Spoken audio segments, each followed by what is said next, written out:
வணக்கம். பரபரப்பு மீடியா செய்திகளுக்காக நான் நிரோஷன். ரஷ்யா உக்ரைனில் பொதுமக்கள் இலக்குகளை தாக்க உக்ரைன் ரஷ்யாவுக்குள் பொருளாதார இலக்குகளை தாக்குகிறது. ரஷ்யாவுக்குள் மிக தொலைவில் உள்ள எண்ணெய் மையத்தின் மீது உக்ரைன் நடத்திய தாக்குதலில் அந்த எண்ணெய் மையம் பற்றி எரிந்தது.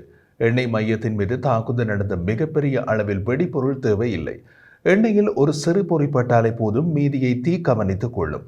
உக்ரைனின் புட்டின் போருக்கு பணம் கொடுப்பது எரிபொருள் ஏற்றுமதிதான். அதைத்தான் குறிவைக்கிறது உக்ரைன். இன்று அதிகாலை நடந்த தாக்குதலில் ஆல்பாஷ்நெஃப்ட் எண்ணெய் கிடங்கில் சேமித்து வைக்கப்பட்டிருந்த 60 டன் எண்ணெய் முழுமையாக எரிந்து முடிந்தது. ரேடியோ லிபர்ட்டியால் வெளியிடப்பட்ட செயற்கைக்கோள் படங்கள் அதன் பின்விளைவுகளை உறுதிப்படுத்துகின்றன.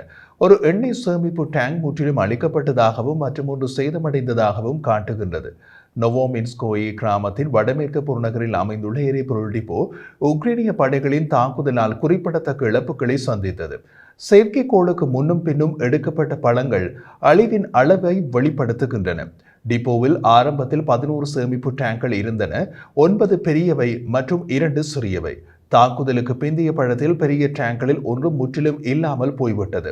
அதற்கு பதிலாக ஒரு கருமையான வெற்றிடத்தால் அருகில் உள்ள டேங்க் ஒரு பக்கம் எரிந்து காணப்படுகிறது. படங்களின் சரியான நேர முத்திரைகள் வெளியிடப்படவில்லை. டீப் ஸ்டேட்டின் ராணுவ நடவடிக்கை வரைபடத்தின்படி உக்ரைனிய தாக்குதல் முன்வரிசையில் இருந்து இந்த இலக்கு கிட்டத்தட்ட 300 கிலோமீட்டர் தொலைவில் உள்ளது. இந்த நடவடிக்கைக்கு ரஷ்ய வான் பாதுகாப்புகளை தவிர்த்து ரஷ்யா ஆக்கிரமிக்கப்பட்ட பகுதிக்குள் ஆழமாக 300 கிலோமீட்டர் ஊடுருவ ஒரு ஆளற்ற விமானம் அல்லது ஏவுகணை தேவைப்பட்டது.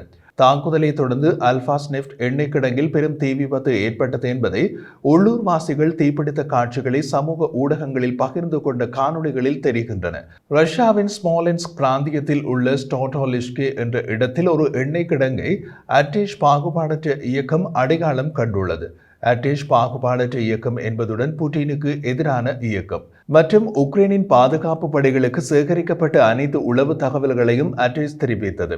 இதை டெலிகிராமில் அந்த இயக்கத்தின் சார்பில் அதேஷ் அறிவித்தார்.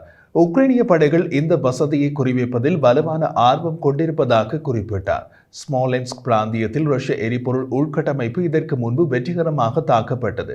ஏப்ரல் 2024 ரோஸ்டோரோவில் ஒரு எண்ணெய் கிடங்கு தாக்கப்பட்டது. அதைத் தொடர்ந்து டிசம்பர் 31 யாட்சேவோவில் மற்றொன்று தாக்கப்பட்டது.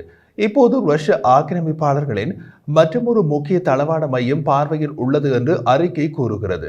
அத்தகைய வசதிகளை முடக்குவது பெல்கரோட், வோரோனேஜ் மற்றும் பிரான்ஸ்க் எல்லைப் பகுதிகளில் உள்ள ரஷ்ய ராணுவ தளவாடங்களை கணிசமாக சீர்குலைக்கும் என்று ரஷ்ய பாதுகாப்பு அமைச்சு வலியுறுத்துகிறது.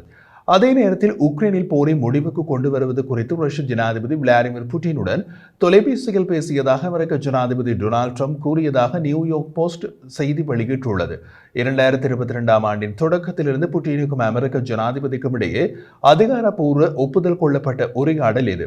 போரை முடிவுக்கு கொண்டு வருவதாக உறுதியளித்த ட்ரம்ப் ஆனால் அதை எப்படி செய்வது என்று இன்னமும் பகிரங்கமாக தெரிவிக்கவில்லை. கடந்த வாரம் அமெரிக்கா ரஷ்யர்கள் மற்றும் உக்ரைனியர்களுடன் மோதலை தீர்ப்பது குறித்து பேசி வருவதாக கூறினார். ஆனால் அவர் கூடுதல் விவரங்களை தெரிவிக்கவில்லை. ஏர்ஃபோர்ஸ் ஒன்னில் ட்ரம்ப் நியூயார்க் போஸ்டிற்கு அளித்த பேட்டியில் தானும் புட்டினும் எத்தனை முறை பேசினோம் என்று கூறாமல் இருப்பது நல்லது என்று கூறினார். சமீபகால உரையாடல் எப்போது நடந்தது என்பதையும் அவர் வெளியிடவில்லை. மக்கள் இறப்பதை நிறுத்த புட்டின் விரும்புகிறார் என்று ட்ரம்ப் குறிப்பிட்டார். கிரெம்ளின் செய்தி தொடர்பாளர் டிமிட்ரி பெஸ்கோவ் டாஸ் மாநில செய்தி நிறுவனத்திடம் பேசிய போது பலவிதமான தகவல் தொடர்புகள் வெளிவருகின்றன என்று கூறினார். எனக்கு தனிப்பட்ட முறையில் ஏதாவது தெரியாமல் இருக்கலாம் என்று டாஸால் கருத்து கேட்கும் போது பெஸ்கோவ் கூறினார். எனவே இந்த விஷயத்தில் என்னால் உறுதிப்படுத்தவோ மறுக்கவோ முடியாது என்று முடித்துக் கொண்டார். ஞாயிற்றுக்கிழமை NBC நியூஸ் நேர்காணலின் போது ட்ரம்ப் மற்றும் புட்டினுடன் இடையான உரையாடல் எப்போது நடந்தது என்று கேட்கப்பட்டதற்கு அமெரிக்க தேசிய பாதுகாப்பு ஆலோசகர் மைக் வால்ஸும் பதில் கூற மறுத்துவிட்டார்.